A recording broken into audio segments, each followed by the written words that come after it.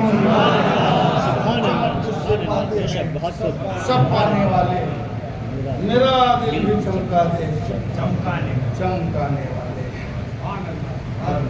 تو نور آیا اور کتاب آیا, اور نور ایسا آیا رہنے دو بابو, بعد میں دے دینا, بغیر دیے مت بھاگ کے. یہاں تو ہم لوگ جھیلے ہوئے ہیں کہ سلام پھیرا پیچھے سے لوگ آئے, چمک اس سے پاتے ہیں سب پاتے. میرا دل بھی چمکا دے, سبحان اللہ. چمکا دے. تو نور آیا, قد جاءکم من اللہ نور و کتاب مبین. تو نور آیا اور کیا آئی, کیا آئی, کتاب. کتاب موجود ہے نا, پڑھ رہے ہو نا. کتاب کی حفاظت کی ذمہ داری اللہ نے لی ہے نا. ایک نقطہ بھی, ایک سطر بھی, ایک حرف بھی, بسم اللہ کی با سے لے کے والناس کے سین تک سب محفوظ. آیا کیا تھا, نور. آئی کیا تھی, کتاب. کتاب موجود ہے تو نور کہاں گیا. جب کتاب موجود ہے تو نور کہاں ہے, دیکھا نہیں. اب وہ نور جو رسالت بن کے تھا, نبوت بن کے تھا, اب وہ نور امامت بن کے رہے گا, ولایت بن کر کے رہے گا.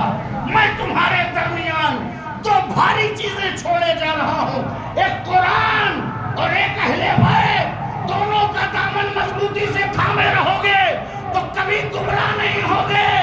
ایک نور کا نام محمد تھا اور کتاب کا نام قرآن.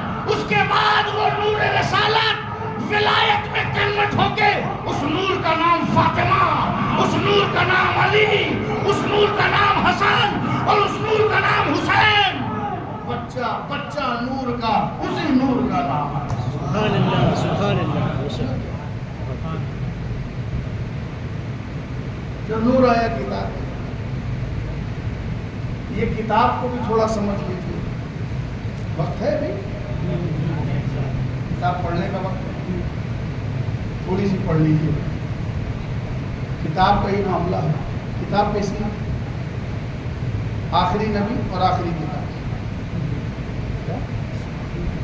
آخری نبی آخری کتاب. اب جب آخری کتاب آئی تو آخری نبی. اب نبی کے بعد کوئی نبی نہیں اور کتاب کے بعد کوئی کتاب نہیں. اس سے پہلے بھی کتاب آئی مگر اس کی حفاظت کی ذمہ داری اللہ نے دے دی. تو یہ ایسی کتاب ہے, ایسی کتاب نحن نزلنا الذکر وإنا لہ لحافظون. ہم نے اس ذکر کو یعنی اس کتاب کو نازل کیا ہے اور ہم ہی اس کی حفاظت کرتے ہیں. بے شک یہ وہ کتاب ہے کہ جس کی حفاظت کی ذمہ داری اللہ نے اپنے دست قدرت میں لے لی. تبیان لکل شیء, اس میں ہر چیز کا بیان ہے, جس میں ہر چیز کا بیان ہے. جس میں ہر چیز کا بیان نہیں تھا اس کی حفاظت نہیں ہوئی, چونکہ اس میں ہر چیز کا بیان نہیں تھا. اور ایک تھی اللہ کی کتاب, ہر چیز کا بیان نہیں تھا. انجیل تھی اللہ کی کتاب مگر ہر چیز کا بیان نہیں تھا.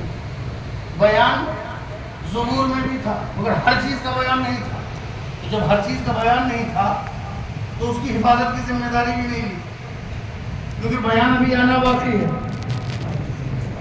بیان کے بعد بیان آنا باقی ہے. تو جو بیان ابھی آنا باقی ہے اس کی حفاظت ضروری نہیں ہے، اور جو بیان آخری ہے اب ضروری ہے کہ وہ بیان محفوظ رہے۔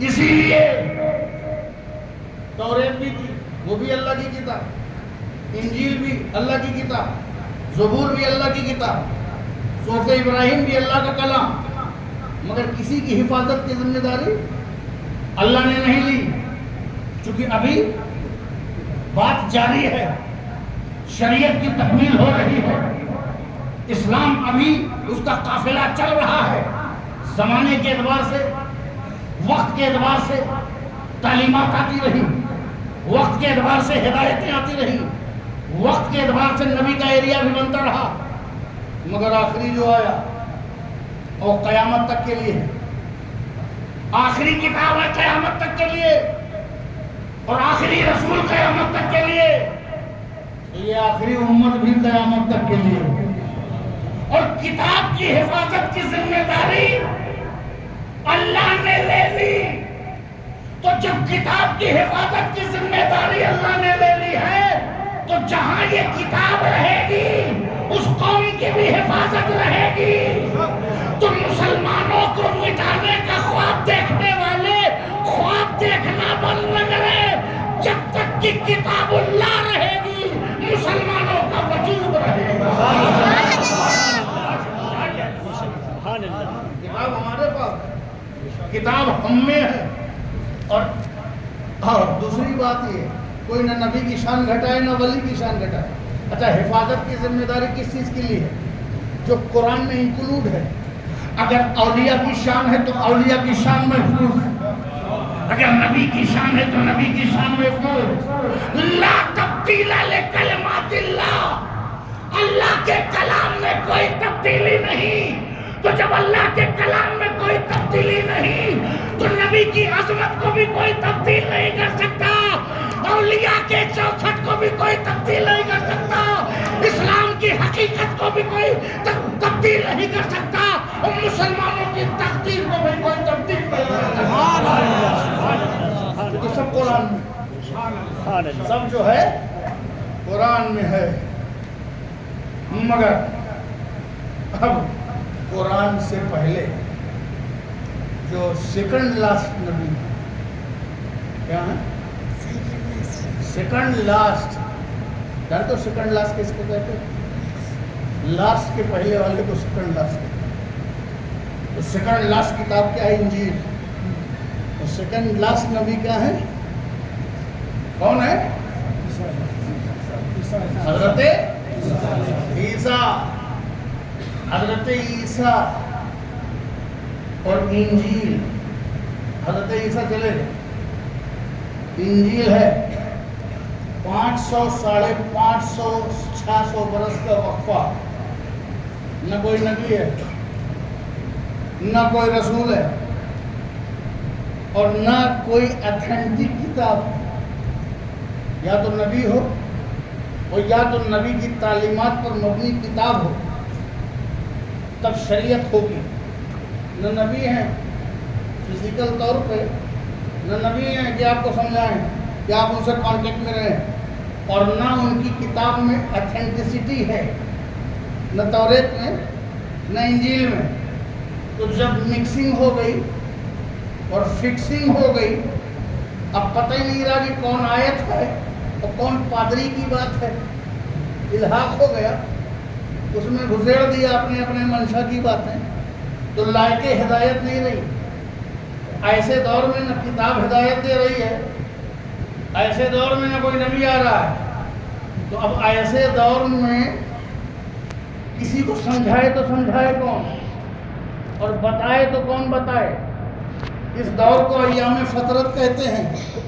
اس میں اگر کوئی کسی سے کچھ ہو جائے تو وہ ذمہ دار اس لیے نہیں ہے کہ ذمہ داری تب ہے جب بتانے والا ہو نہ مانو، یا کوئی سمجھانے والی کتاب ہے تب نہ مانو، نہ بتانے والا ہے اور نہ سمجھانے والی کتاب ہے، تو یہ رخصت کا زمانہ ہے کہ یہ کیا ہے؟ کوئی بتانے والا نہیں۔ ہاں، اب بتانے والا آ گیا ہو، جب کبھی کوئی نبی آ جاتا ہے اور جب نبی کے اوپر کوئی صحیفہ آ جاتا ہے، اب رخصت نہیں ملے گی، کیوں؟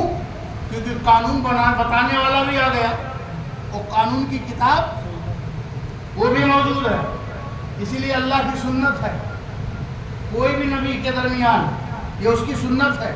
سنت کیا ہے؟ ما کننا معذبین حتی نبعث رسولا، ہم عذاب نہیں دیتے جب تک کہ رسول نہ آ جائے، جب تک کہ رسول نہ آ جائے ہم عذاب نہیں دیتے۔ عذاب تو ایام فطرت والوں کو عذاب نہیں ملے، اس لیے کہ نہ کوئی کتاب ہے اور نہ کوئی رسول ہے۔ اگر کوئی حیّ نہیں ہے، اگر کوئی روشنی نہیں ہے تو اندھیرے میں گر جانے والوں کا کیا قصور؟ اگر کوئی ڈاکٹر نہیں ہے تو بغیر دوا مر جانے والوں کا کیا قصور؟ اگر کوئی سکھانے والا نہیں ہے تو جہالت میں اندھیرے میں گم ہو جانے والوں کا کیا قصور؟ تو سنت یہ ہے، اگر عیسیٰ آ گئے اب عذاب آئے گا، موسیٰ آ گئے اب نہیں مانو کہ عذاب آئے گا، داؤد آ گئے اب نہیں مانو کہ عذاب آئے گا، زکریا آ گئے اب نہیں مانو گے تو عذاب۔ 1,24,000 انبیاء میں جب وہ آ گئے تو اب نہیں مانو گے تو عذاب آئے گا، عذاب ٹلے گا نہیں۔ مگر میرے نبی کی شان دیکھو، 1,24,000 آ گئے تو عذاب ٹلے گا نہیں، مگر میرا نبی جب آ گیا وما کان اللہ لیعذبہم وانت فیہم، 1,24,000 آئے تو اللہ عذاب ٹل نہیں سکتا، میرا نبی آ گیا تو اب عذاب آ نہیں سکتا، میرا نبی آ گیا تو اب عذاب آ نہیں سکتا۔ آخری کتاب، اسی لیے حضرت عیسیٰ نے جاتے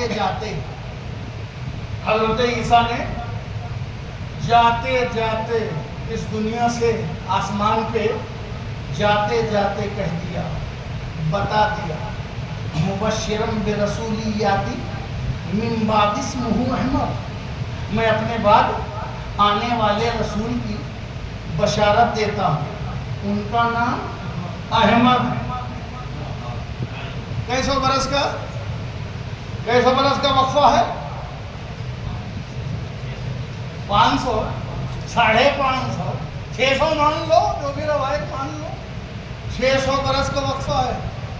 وہ کیا کریں؟ میں جانے سے پہلے بشارت دیتا ہوں، اور بشارت کس کو کہتے ہیں؟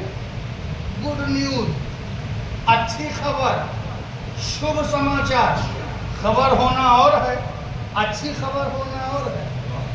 خبر تو غم والی بھی ہوتی ہے، خوشی والی بھی ہوتی ہے، خبر تو جنرل چیز ہے، مگر اچھی خبر فکس ہے۔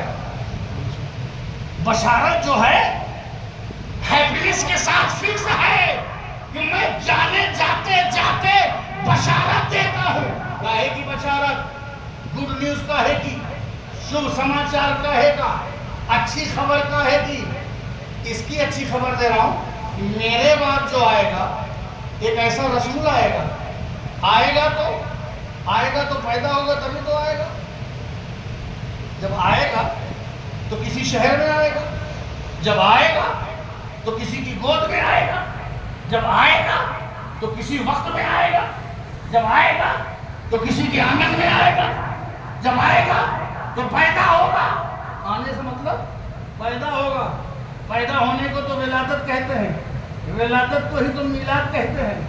تو حضرت عیسیٰ دنیا میں جاتے جاتے، اس سے پہلے کہ وہ دنیا سے چلے جائیں، 600 برس پہلے رسول کی ولادت کا ذکر کر گئے، میلاد کا ذکر کر گئے، آمد کا ذکر کر گئے، آنے کا ذکر کر گئے۔ سوچو ابھی 600 برس بعد آئیں گے، مگر بشارت کے ساتھ ذکر کر رہے ہیں، خوشخبری کے ساتھ ولادت کا ذکر کر رہے ہیں۔ پتہ چلا یہ نہ میلاد منانا، نہ شرک ہے، نہ بدعت ہے، بلکہ خود پیغمبر عیسیٰ کی سنت ہے۔ نہ شرک ہے نہ بدعت ہے۔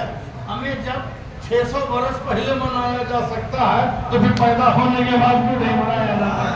جب پیدا ہونے سے پہلے منایا جا سکتا ہے تو پیدا ہونے کے بعد کیوں نہیں منایا؟ تو کیا بتایا؟ کیا ان کا نام کیا ہوگا؟ عجیب حال ہے، کہتے ہیں پیٹھ پیچھے کی خبر نہیں، پیٹھ پیچھے کی امام صاحب ہیں ان کے پیٹھ پیچھے کی دیوار کے پیچھے کی یہ دیوار ہے نا اس کے پیچھے کی خبر نہیں نبی کو پیٹھ کے پیچھے کی خبر نہیں پوچھو ذرا پوچھو کہ 600 برس میں کتنی پیٹھ ہے کتنی پشت ہے پشت مانے پیٹھ ذرا دیکھو کہ 600 برس میں کتنی دیواریں ہیں اور کتنی پیٹھ ہے جو 600 برس پہلے آئے گا اس کو 600 برس جو 600 برس کے بعد آئے گا اسے آج حضرت عیسیٰ بتا رہے ہیں اور نام بھی بتا رہے ہیں کیا بتا رہے ہیں ارے 600 برس کے بعد پتہ نہیں کس کا کون پوتا ہوگا ناتی ہوگا اور اس کا کیا نام ہوگا کون جانے مگر عیسیٰ کیا کریں اسمہ احمد اس کا نام احمد ہوگا ارے نادانو جب عیسیٰ روح اللہ کے علم کا یہ عالم ہے تو محمد رسول اللہ کے علم کا عالم کیا ہوگا بتا دیا کہ آئے گا اب جب وہ آیا امام صاحب سے پوچھئے آنے کے انتظار کرنے لگے لوگ اچھے لوگ سچے لوگ آنے کا آمد کا ولادت کا میلاد کا انتظار کرنے لگے انتظار میں بھی ثواب ہے انتظار میں بھی ثواب ہے مولانا غلام حسین سے پوچھیے ثواب ہے کہ نہیں ظہر پڑھا ظہر کی نماز پڑھی اور ظہر کی نماز پڑھنے کے بعد عصر کا انتظار کیا کہ اب عصر پڑھنا ہے لو لگی ہے اب عصر پڑھنا ہے تو یہ بتائیں گے کہ ظہر پڑھ کے عصر کے انتظار میں رہنے والا سمجھ لو نماز ہی میں ہے اسے نماز کا ہی ثواب مل رہا ہے پتہ یہ چلا کہ دو عبادتوں کے درمیان کے انتظار میں بھی ثواب ہے عبادتوں کے درمیان انتظار میں بھی ثواب ہے یہ کہتے ہیں 12 ربیع الاول 12 ربیع الاول کے انتظار میں سنی رہتے ہیں 12 ربیع الاول کے انتظار میں سنی رہتے ہیں ارے ہم نے کہا یہ تو ہر سال کا انتظار ہے عیسیٰ علیہ السلام نے جب بشارت دی تو امت اور قوم 600 برس انتظار کرتی رہی ان کے میلاد منانے کا انداز اتنا طویل ہے کہ انتظار 600 برس کا تو ثواب بھی 600 برس کا اور ہمارا انتظار ہر سال ہر برس ہم رسول کے انتظار میں اپنے ثواب کا اہتمام کرتے ہیں اسی لیے ہمیں انتظار رہتا ہے کہ انتظار میں بھی ثواب ہے ہم آمد کا انتظار کرتے ہیں اور یہ آمد کو اس کی نورانیت کو ایسے ہوا جیسے اچھی روحیں اور ملائکہ انتظار کریں آنے کے لیے اور شیطان رونے کا انتظار کریں ہم سوچیں گے ہم کب خوشیاں منائیں گے اور ابلیس کے لیے ہم کب روئیں گے تو یہ ہمارے خوش ہونے کا دن ہے اور ابلیس اینڈ کمپنی کے رونے کا دن ہے آ گیا تمہارے پاس اللہ کی جانب سے نور اور روشن کتاب باتیں بہت بڑی ہیں مگر قوم کے اندر ڈائجیشن پرابلم ہے ہضمے کا پرابلم ہے اس کو میں سمجھتا ہوں کہ جتنا ہضم ہو جائے اتنا ہی سننا چاہیے بد ہضمی نہ ہونے پائے اس لیے اللہ رب العزت کی بارگاہ میں دعا ہے اللہ ہم سب کو نیکیوں کی بھلائیوں کی اچھائیوں کی توفیق عطا فرمائے